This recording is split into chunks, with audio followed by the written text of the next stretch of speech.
हरे कृष्णा, जय श्री हरि, जय बृहस्पति देव। प्रिय श्रोतागण, आज बृहस्पतिवार के दिन सुनेंगे बृहस्पतिवार संपूर्ण व्रत कथा। इस कथा को पठन तथा श्रवण मात्र से भक्त के सभी मनोकामनाएं पूर्ण होती हैं, घर में सुख समृद्धि का वास होता है। तो आइए पूरी श्रद्धा और भक्ति के साथ सुनते हैं बृहस्पतिवार संपूर्ण व्रत कथा। तो प्रेम से बोलिए बृहस्पति भगवान की जय। जय श्री हरि। पौराणिक कथा के अनुसार प्राचीन समय की बात है। भारतवर्ष में एक राजा राज्य करता था। वो बड़ा ही प्रतापी और दानी था। वह नित्य प्रति मंदिर में भगवत दर्शन करने के लिए जाता और ब्राह्मणों और गुरु की सेवा किया करता। उसके द्वार से कोई भी याचक निराश होकर नहीं लौटता। वह प्रत्येक गुरुवार को व्रत रखता एवं पूजन करता, गरीबों की सहायता करता। परंतु यह सब बातें उसकी रानी को बिल्कुल अच्छी नहीं लगती थी। वह न तो व्रत करती और न ही किसी को एक भी पैसा दान में देती थी। वह राजा से भी ऐसा करने को मना किया करती थी। एक समय की बात है, राजा शिकार खेलने के लिए वन को चले गए। घर पर रानी और दासी थी। उस समय गुरु बृहस्पति साधु का रूप धारण करके राजा के दरवाजे पर भिक्षा मांगने के लिए आए। साधु ने रानी से भिक्षा मांगी तो वह कहने लगी, हे साधु महाराज, मैं इस दान पुण्य से तंग आ गई हूँ।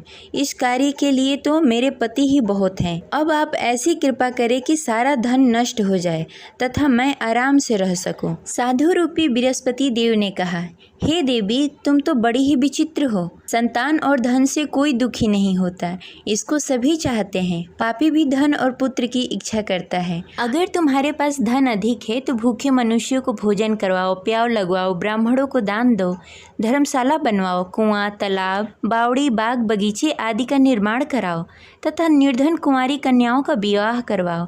साथ ही यज्ञ करो। इस प्रकार के कर्मों से आपके कुल का और आपका नाम परलोक में भी सार्थक होगा एवं तुम्हें स्वर्ग की प्राप्ति होगी। परंतु रानी साधु की इन बातों से खुश नहीं हुई।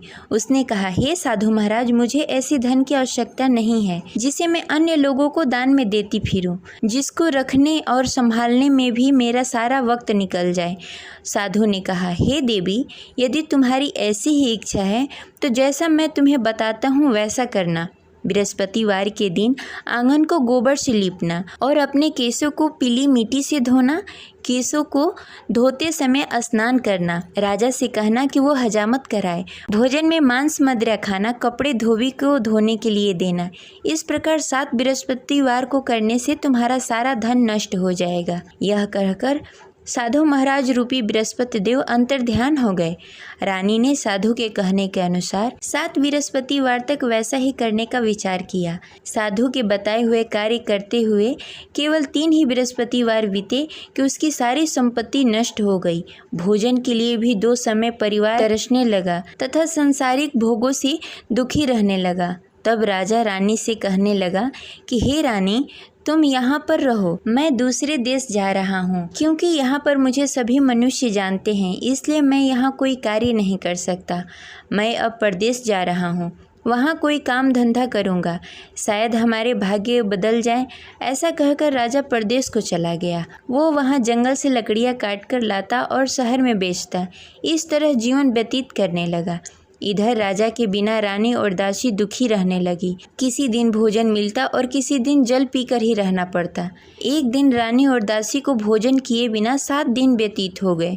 तो रानी ने अपनी दासी से कहा, हे दासी, यहाँ पास के नगर में मेरी बहन रहती है। वह बड़ी ही धनवान है। तुम उसके पास जाओ और वहाँ से 5 सेर बेजल मांग के लाओ, जिससे कुछ समय के लिए गुजारा हो जाएगा। दासी रानी की बहन के पास गई। रानी की बहन उस समय पूजा कर रही थी। बृहस्पतिवार का दिन था। दासी ने रानी की बहन से कहा, हे रानी, मुझे आपकी बहन ने भेजा है, मुझे 5 सेर बेजल दे दो। दासी ने यह बात अनेक बार कही, परंतु रानी की बहन ने कोई उत्तर नहीं दिया, क्योंकि वह उस समय बृहस्पतिवार का कथा सुन रही थी। जब दासी को रानी की बहन की कोई उत्तर नहीं मिला तो वह बहुत ही दुखी हुई। उसे क्रोध भी आया। वह लौटकर रानी से बोली, हे रानी, आपकी बहन बहुत ही घमंडी है। वह छोटे लोगों से बात नहीं करती। मैंने उससे कहा, उसने कोई उत्तर नहीं दिया। मैं वापस चली आई। रानी बोली, हे दासी, उसमें उसकी कोई गलती नहीं है। जब बुरे दिन आते हैं तब कोई असहारा नहीं देता। अच्छे बुरे का पता विपत्ति में ही लगता है। जो ईश्वर की इच्छा होगी वही होगा, यह सब हमारे भाग्य का दोष है। उधर रानी की बहन ने सोचा कि मेरी बहन की दासी आई हुई थी, परंतु मैं उससे नहीं बोली, इससे वह बहुत दुखी हुई होगी। अतः कथा सुन बृहस्पति भगवान का पूजन समाप्त करके अपनी बहन के घर गई और कहने लगी, हे बहन, मैं बृहस्पतिवार का व्रत कर रही थी, तुम्हारी दासी हमारे घर आई थी, परंतु जब तक हम कथा सुनते हैं तब तक हम लोग न उठते हैं और न किसी से बातें करते हैं, इसलिए मैं नहीं बोली। कहो दासी क्यों गई थी? रानी बोली, बहन, हमारे घर अनाज नहीं था। वैसे तुमसे कोई बात छिपी नहीं है, इस कारण मैंने दासी को तुम्हारे पास 5 सर बेजल के लिए भेजा था। रानी की बहन बोली, बहन देखो, बृहस्पति भगवान सबकी मनोकामनाएं पूर्ण करते हैं, देखो शायद तुम्हारे घर में कहीं अनाज रखा हो। यह सुनकर दासी घर के अंदर गई, वहाँ से उसे एक घड़ा बेजल का भरा हुआ मिल गया। उसे बड़ी हैरानी हुई क्योंकि उसके एक एक बर्तन देख लिया था। उसने बाहर आकर रानी को बताया। दासी अपने रानी से कहने लगी, हे रानी देखो, वैसे हमको जब अन्न नहीं मिलता तो हम रोज ही व्रत करते, अगर इनसे इस व्रत की विधि और कथा पूछ ली जाए तो हम भी इस व्रत को किया करेंगे। दासी के कहने पर रानी ने अपनी बहन से बृहस्पतिवार के व्रत के बारे में पूछा।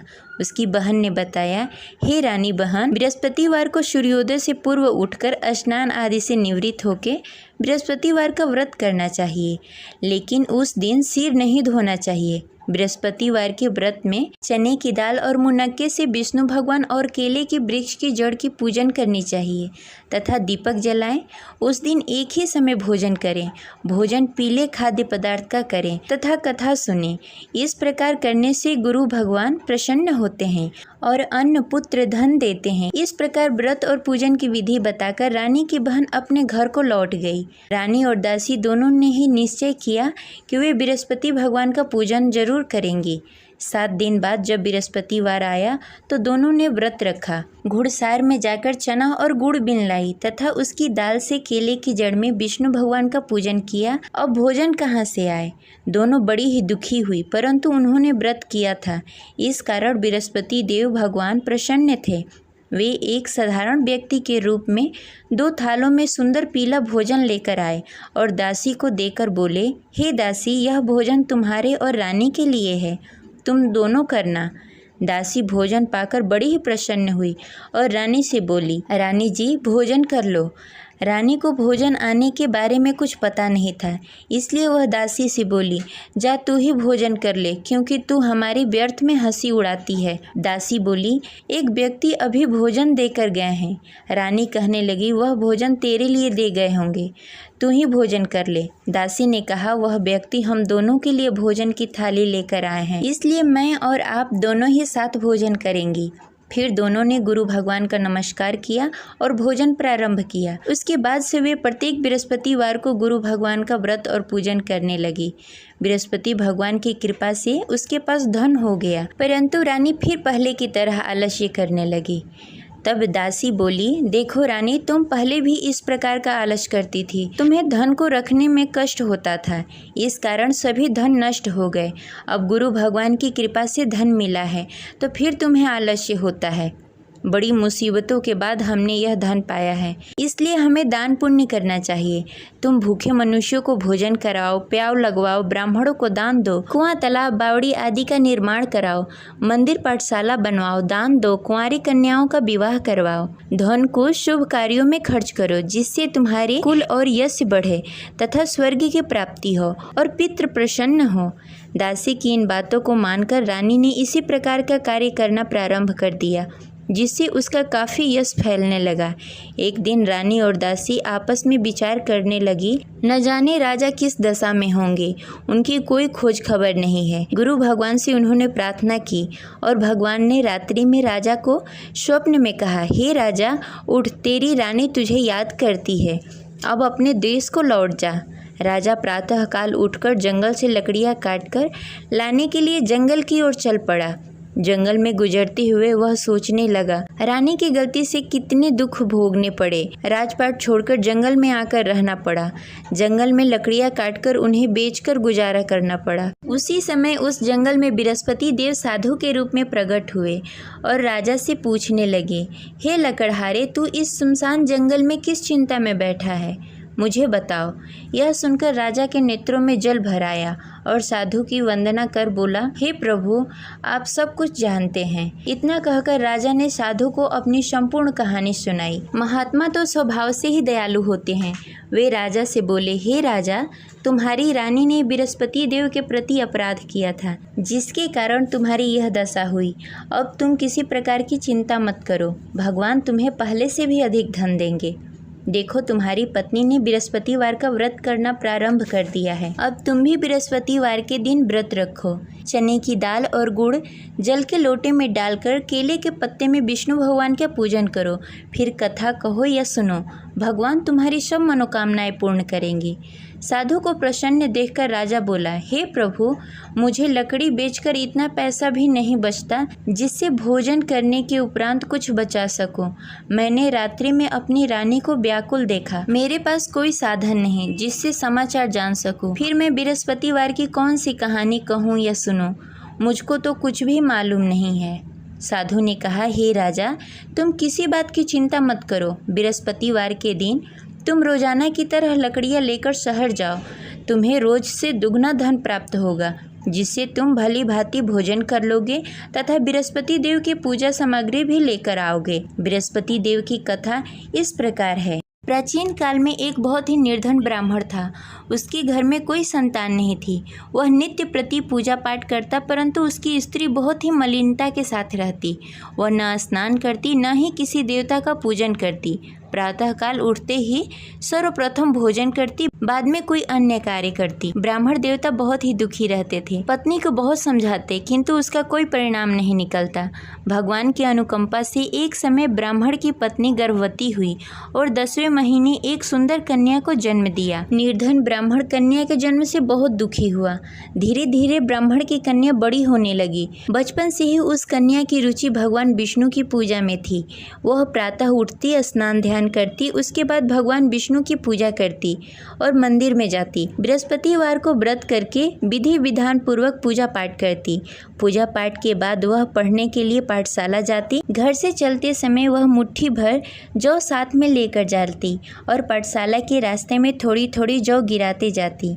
जब पाठशाला से लौटकर आती, जौ के दाने सोने में बदल जाते।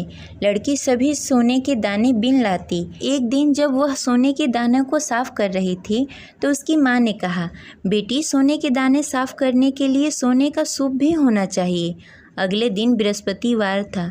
उसने भगवान बृहस्पति देव की पूजा करते हुए प्रार्थना की, हे भगवान, यदि मैंने आपका व्रत विधि विधान से किया हो तो मुझे सोने का सूप दे दो।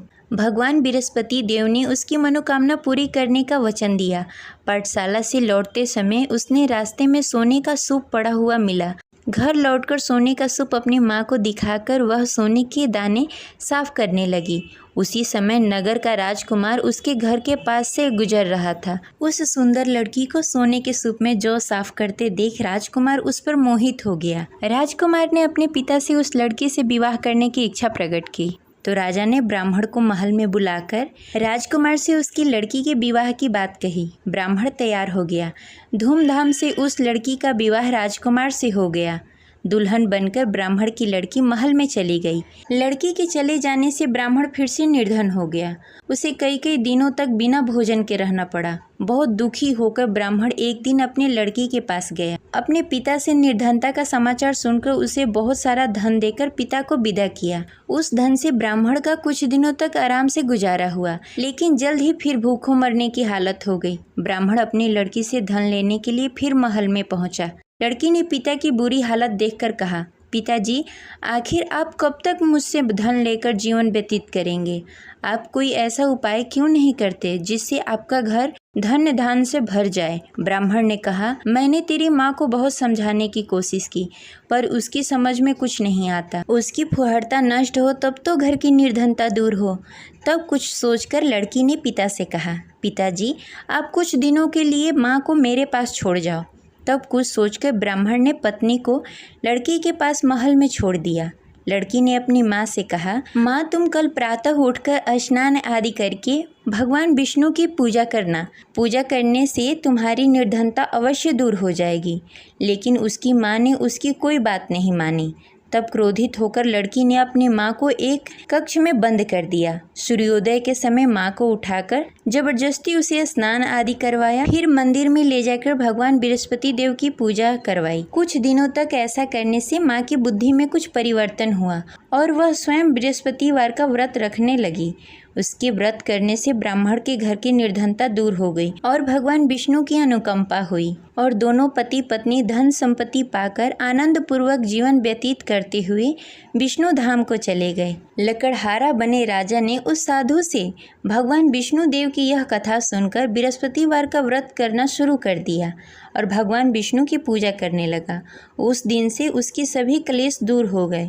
लेकिन अगले बृहस्पतिवार को कामकाज में अधिक व्यस्त होने के कारण उसने भगवान बृहस्पति देव का व्रत नहीं किया।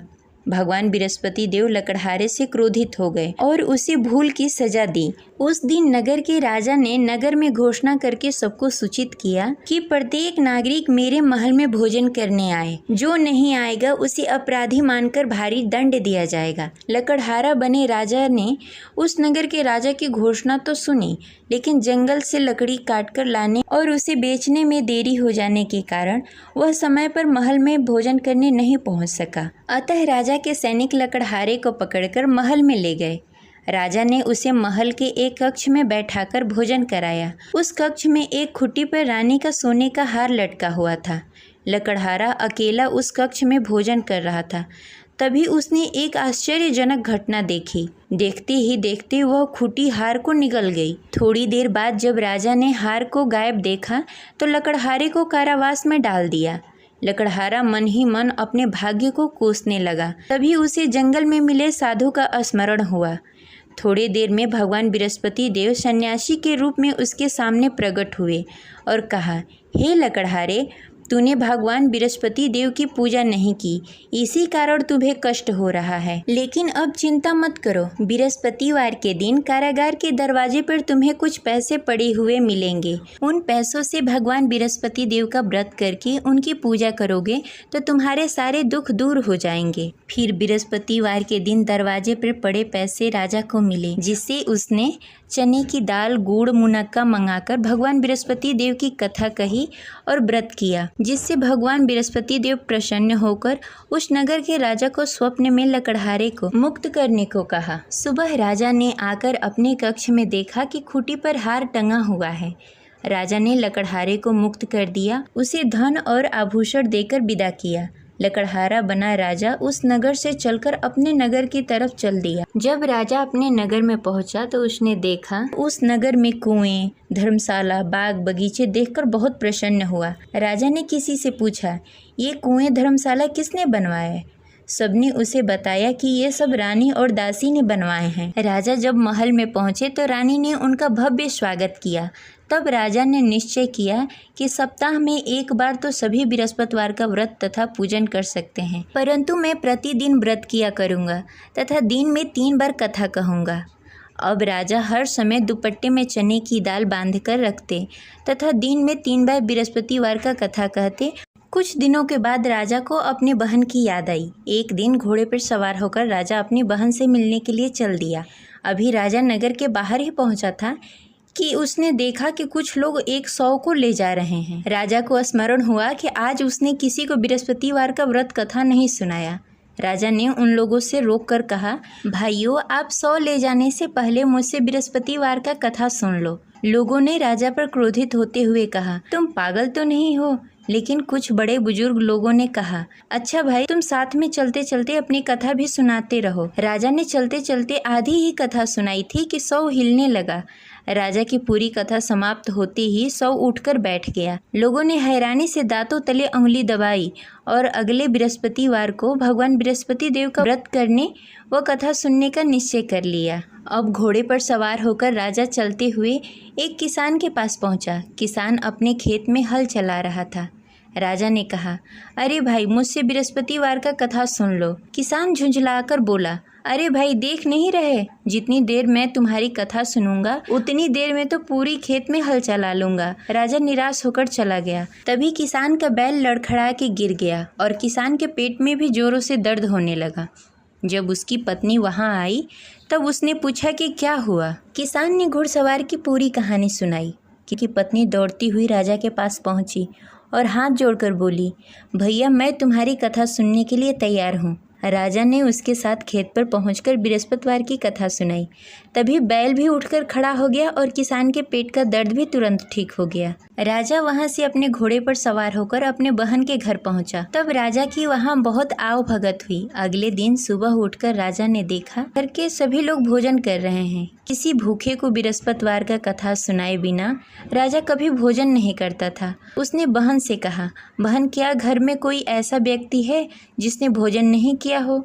उसकी बहन ने बोला, भैया, हमारे घर तो क्या, आपको पूरे नगर में कोई ऐसा व्यक्ति नहीं मिलेगा जिसने सुबह सुबह भोजन नहीं किया हो। तब राजा ने बहन के घर से निकलकर उस नगर में बिना भोजन किए हुए व्यक्ति की तलाश करनी शुरू की। एक गडेरिये के घर में उसका बेटा बीमार होने के कारण भूखा रह गया था। राजा ने उसको जाकर बृहस्पतिवार का कथा सुनाया। कथा सुनते सुनते गडेरिये की बेटे की बीमारी भी ठीक हो गई। सबने राजा की बहुत प्रशंसा की। एक दिन राजा ने अपनी बहन से कहा, बहन, अब हम अपने घर जाना चाहते हैं, तुम भी हमारे साथ चलो, कुछ दिन वहाँ रहकर लौट कर आना। राजा की बहन ने अपनी सास से पूछा तो सास ने ताने देते हुए कहा, बहू, मायके जाना हो तो अकेली जाना, मेरे पोतों को लेकर नहीं जाना। तुम्हारे भाई की कोई संतान नहीं है, कहीं तुम्हारी भाभी मेरे पोतों को भी जादू टोना न कर दे। दूसरे कक्ष में बहन की सास की बातें सुनकर राजा दुखी मन से अकेले ही अपने नगर को लौट गया। रानी ने राजा से कहा, आप तो अपनी बहन को साथ लाने गए थे, फिर बहन को साथ क्यों नहीं लेकर आए? तब राजा ने दुखी होते हुए कहा, रानी, हम निसंतान हैं, इसलिए कोई हमारे घर आना पसंद नहीं करता। रानी ने राजा को समझाते हुए कहा, मैं बृहस्पति देव ने सब कुछ दिया है, अब भगवान बृहस्पति देव हमें संतान भी अवश्य देंगे। बृहस्पतिवार को विधि पूर्वक व्रत करते हुए राजा और रानी ने भगवान बृहस्पति देव से संतान के लिए प्रार्थना की। कुछ दिनों के बाद ही रानी गर्भवती हो गई। 10वें महीने रानी ने एक सुंदर बालक को जन्म दिया। राजा रानी जीवन पर्यंत बृहस्पतिवार का व्रत करते रहे। उनके घर में धन धान्य की वर्षा होती रही। इस तरह अनंत पूरक जीवन यापन करते हुए राजा रानी भगवान बृहस्पति देव की अनुकंपा से मोक्ष को प्राप्त हो गए। बृहस्पतिवार को विधि पूर्वक व्रत करके जो स्त्री पुरुष भगवान विष्णु की पूजा करते हैं उनकी सभी मनोकामनाएं पूर्ण होती है। जय बृहस्पति देव। इस प्रकार यह कथा संपन्न हुई। आशा करते हैं आपको अच्छी लगी होगी। तो इस वीडियो को ज़्यादा से ज़्यादा लोगों को शेयर करें और इस चैनल को सब्सक्राइब करके बेल आइकन को प्रेस कर लें। मिलते हैं अगले वीडियो में, तब तक के लिए हरे कृष्णा। जय बृहस्पति देव।